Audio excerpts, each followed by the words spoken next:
500,000 people in Sweden suffer from a thyroid disease. For 20%, standard treatment does not work. 100,000 of people struggle to work full-time and care for loved ones.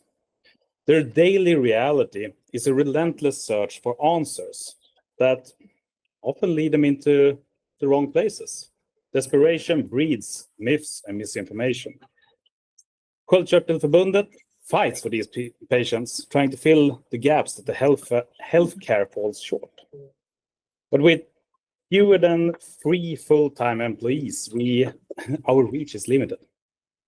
But just imagine the societal impact if yearly just a few % of these people could regain their health, return to work, and reclaim their lives.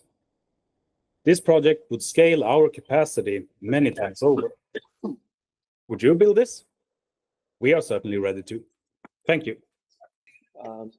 Hello, everyone. I'm Dmitry. I work as a data analyst at Karolinska Institute. Hello, everyone. I'm Rebecca. I'm a system science student at Luleå Technical University. Hi, I'm Kitty Pon. I work as a full stack web developer. And I'm Oscar. I work as a backend developer at a consultant company called Swedish.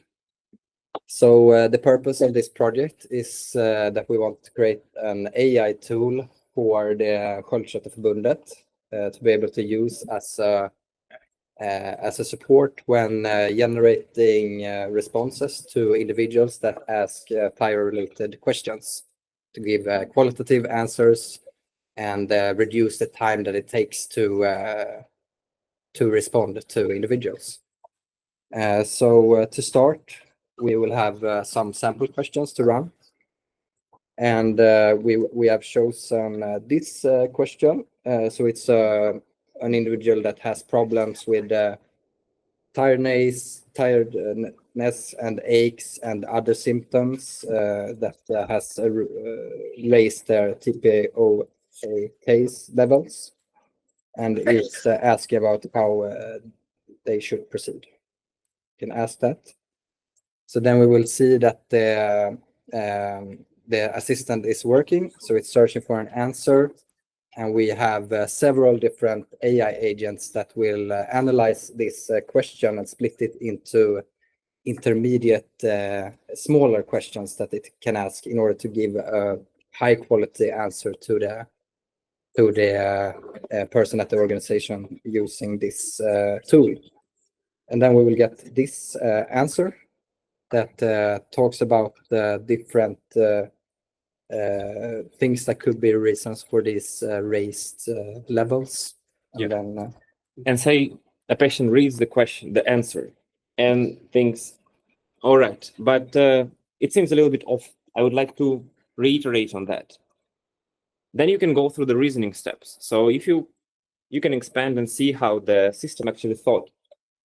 What was the step-by-step process of answering the question? Because this is a complex one. It cannot be answered just by the general knowledge. So we can see that there was the initial step, some intermediate steps, and they are based on the knowledge base of the organization, which is the collection of the web pages and the research papers which were collected over the years. And then based on that, it makes this final response. But still, we would like to change that. And for here, yeah, well, if we're not satisfied with the response, well, there's no problem with that. We always can refine the response by giving more information to the agent. So, for example, yeah, we would like to try giving more specific. We would like a specific response by giving the age of the patient. So let's see. So now it's gonna also like start looking for the answer, step, analyze and everything, and they're gonna give new response. And here you can see that like the response is different, and it's gonna give in the context with what we just give them the information. So since it's a medical assistant, it's important that the information comes from a correct and well-known source.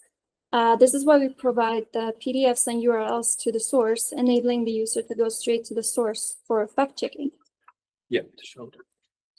So for instance, if you go through the resources, you can look at the PDFs. And in some cases, there are scientific reports that, yep. And to iterate further and improve the quality of the answers in future, you are able to mark the answers as the best, so that in future the agent will learn from these good answers how to actually address the queries from the patient. That's about it. Yeah. Thank you very much. Thank you.